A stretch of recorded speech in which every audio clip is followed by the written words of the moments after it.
প্রিয় বন্ধুরা, একজন কৃষক প্রকৃত ফাইটার।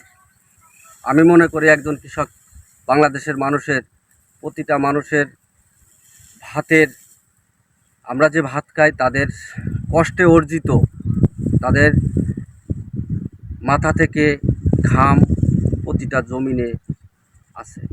এই যে ধান আপনারা দেখতেছেন, এগুলো তাদেরই কষ্টে অর্জিত। আপনারা সবাই কৃষককে শ্রদ্ধা এবং সম্মান করবেন। কৃষকের কষ্টের ফসল এখন তারা ঘরে তোলার জন্য চেষ্টা করছে। কৃষক ভাই কাজ করতেছে, তিনি খুবই ব্যস্ত। কাজ করা অবস্থায় আমরা ভাইয়ের কাছ থেকে শুনবো যে ভাই এই ফসল ফলায় কেমন লাভজনক অবস্থায় আছে, আমরা তিনার কাছ থেকে শুনবো।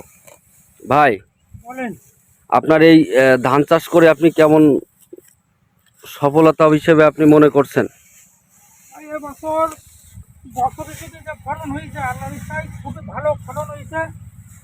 আশা করা যায় মন দান হবে। শতাংশে শতাংশে শতাংশে মন ধান হবে ভাই।